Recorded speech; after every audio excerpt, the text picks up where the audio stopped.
Hello and welcome back to The Locker Room. I'm your host, Spencer Ball. Today, I'm joined by Aaron Barton to discuss last night's Super Bowl. What a great game we saw yesterday with the Rams defeating the Bengals 23-20 to win their franchise's second ever Super Bowl. Aaron, what did you think was the key to their victory last night? Honestly, I think that, two words, Cooper Kupp. It's interesting how the most valuable player on both of these teams was a receiver, but, he was phenomenal. It was obvious that Stafford, he had an up and down season, leading the league in receptions and also getting to the Super Bowl was it's a stat that we don't see often. I think that he was the second quarterback, correct me if I'm wrong, to ever be able to achieve that feat. But he was shaky. He threw 2 picks. He underthrew 1 ball in the end zone, but it was Kupp's route running that obviously took the cake. Again, that game-winning route against Eli Apple was obviously a big one, especially after Eli Apple's trash talking before the game. So he was the key in this victory, and I think that he will be for the Rams in years to come. What about you? Yeah, definitely. I think another thing to point out's got to be the Rams' front seven. They had a great day as they sacked Joe Burrow 7 times. Aaron Donald and Von Miller each grabbed 2 sacks, and Aaron Donald definitely sealed the game there on the 4th down play, bringing Burrow, forcing kind of an errant throw to force a turnover on possession so the Rams could kneel out the game and collect another Super Bowl. And, you saw how excited he was after the game. Yeah. He was pointing to his ring finger after that play, celebrating. In his interview, he said he dreamed of this, and you could tell the Rams front seven just wanted it. And Joe Burrow was clearly running for his life. Yeah. It's been kind of the story of the playoffs. That's why we were talking about him so much a few weeks ago, because it's kind of incredible they made it this far with him being sacked so many times, the most in the NFL. Mm-hmm. And as you previously said, the most in NFL history, 7 sacks in 1 game. I mean, that's definitely a lot. And it's also interesting to see, as you mentioned, Matt Stafford threw 2 picks, but the Bengals did not turn the ball over, yet they still managed to lose the game. Yeah. And, it's definitely sad for all the Cincinnati fans, but it's good to definitely see some of the more veteran players on the Rams get a ring.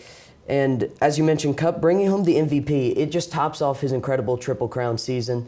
And so what do you think he means to this team, and what did you like about his performance?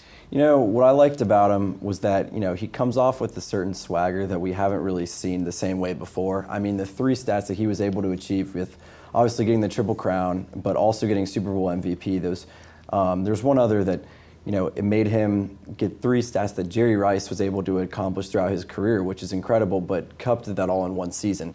So that's going to be talked about for a long time. It's momentous because, I would like to say, we play fantasy football every year with this group of people I work with up in my camp in the mountains of North Carolina. Shout out to YMCA Camp Harrison. I actually picked Cooper Kupp for $11 in our auction-style draft. I will never forget that because he averaged about 19 points a game. But honestly, for this team going forward, he's so big because they went from being 9-7, obviously having one of the best defenses in the league. There's big question marks with that team because their window of time to be great was, it was always confusing because McVay came over, they got to the Super Bowl. Nobody really understood it, though, because they could get there, but they couldn't quite get it because Goff was just about average. They needed a quarterback who could be a little bit above average to support the weapons that they had. They went out and got OBJ. Robert Woods sadly got hurt, but Cooper Kupp obviously took this heavyweight on his shoulders and just really has performed amazingly all season. I think he's going to keep doing so for years to come because his game is solely based on technique. His route running is some of the best that we can see on the league, if it's not the best right now. So that's what I think. Yeah, and he's the first receiver to win Super Bowl MVP since Edelman did in '53 against the Falcons after putting up a monster game. And we've seen it all throughout the regular season, but especially the postseason. He's just their go-to guy. They get in the red zone. It's either him or OBJ. I saw last night that they combined for 13 red zone touchdowns since Week 10, and that was before the game started. So Kupp obviously added 1 to ice the game again over Eli Apple, who's a lot of people are not big fans of. We saw him actually make an incredible play against the Chiefs 2 weeks ago to send the Bengals to the Super Bowl on the goal line. But we'll see what the Bengals have to do to improve. So what do you think is next for each team? What I think, so for each team, obviously the Rams are just looking to repeat. I think that they should do exactly what the Bucs did last offseason and just go out and re-sign everybody. I'm really, it's with the heavy heart that I'm thinking about OBJ right now because he's fought so hard to get back to where he was. And he's played really well ever since he signed with the Rams. He caught almost a touchdown per game since he signed with them. And that, before he going out, getting that touchdown pass, or touchdown reception anyway, that he was able to get before, hurting his knee, at least he got to be able to say that he did that because, he earned that, that big smile and heavy emotions leaving that game. I saw how emotional he was, and he deserved it. But Robert Woods will definitely make up for that, assuming OBJ is going to miss some time. Robert Woods will be back, and they'll be able to have, their defense is going to stay. They need to, I think that Von Miller's still under contract, is he? I'm not sure, but if not, of course they're going to try and keep him. He had definitely a return to form this year. Yeah, for sure. So, obviously, as I said, they're just going to be looking to get back. But since Burrow's going to be back, I think he's 24 years old, and I think he's going to be looking to just, capitalize off of just what he's been. I think that his injury last night was probably minor, so, he'll spend some time, making sure that knee's okay. But after that, he's passionate, he's determined. He spent 4 years at OSU just not being the man, took one opportunity at LSU to be the man, and boy, did he soar with it. His first season in Cincinnati, he played well. He would throw some picks, but overall he had a good rookie season until he got hurt. I'm really looking forward to seeing what he can do. I think he can be great for a really long time, and it's safe to say that this will not be the last time that he's here. Also next, I would like to point out Jalen Ramsey's underwhelming game. What do you think about that, Spencer? Yeah, definitely. As you mentioned, we saw Jamar Chase, I believe, with a 46-yard catch, and he just went up, incredible catch. Mm-hmm. But, he definitely had some steps on Ramsey. Ramsey did not look good at all last night, as you mentioned. We were talking before the show. They pulled him off Jamar Chase onto T. Higgins, who ended up leading the Bengals in receiving yards with 4 catches, 100 yards, and both their touchdowns caught by him. Right. And it was definitely a performance by him. This Bengals receiving core is kind of taking the league by storm. I think, they're definitely young, something to build on. They have good tight end in Uzoma.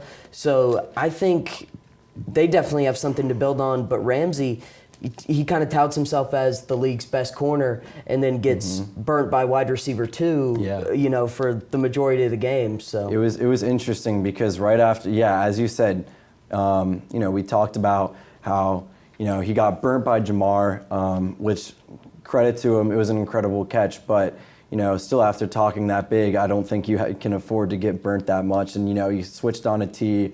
He blows one touchdown pass, and then T. Higgins gets the other, which was very controversial because there was a no call. Obviously, if anybody was watching it, you could tell he pulled the face mask a little bit. But I think with the way that Higgins planted his feet and was ready to, it was a fake stop and then go, I think that he actually got him with the route before, he even grabbed Ramsey's face mask at all. But either way, it's still a penalty. It still should have been called. But overall, it was underwhelming. And I think that, Ramsey has some work to do in the offseason if he wants to be able to, keep his play up. Because obviously, in terms of value, Kupp's obviously just the one that got it down. Their run game was underwhelming. They had Akers stop the whole game. Henderson was nice off the pass, but they didn't really ever get the run going. It was all on the pass. And, I think that the Rams are going to be looking to expand on their run game, while I also think that Cincy's going to be obviously looking to capitalize off their offensive line. They just need to go out and draft, I think, 7 linemen right in a row because, it's tough seeing it. Burrow's obviously a great passer under pressure. He leads the league in under pressure passer rating with 92.4. But he can't be getting hit as much as he is, and he can't be under pressure as much as he is either. So they're going to need to fix that to make sure that he doesn't have to miss any more time like he did his rookie season. Yeah, I think for the Rams, it's definitely all about keeping their pieces. I did hear, a little controversy about Aaron Donald possibly going into retirement after this game, getting a ring, that as well. Getting a ring and leaving. So, if you're a Rams fan, of course, you definitely don't want to see that, as he's probably the best D lineman in the league. He had 2 sacks last night. We could have seen him come away with the MVP, especially Right. after that fourth down play. But I mean, of course, I don't think anybody's mad giving it to Cooper Kupp. So definitely keeping the pieces for them. We could see Whitworth retire as he is 40 years Yeah. old. So, you know, maybe just finding some young players, at least like grooming them for the future to replace some of these waning stars. And then for the Bengals, definitely, as you mentioned, offensive line help. Joe Burrow's the first quarterback to have like been sacked the most times in the league and lead them to a Super Bowl. He was sacked 51 times in the regular season and still led them to a Super Bowl, which is crazy.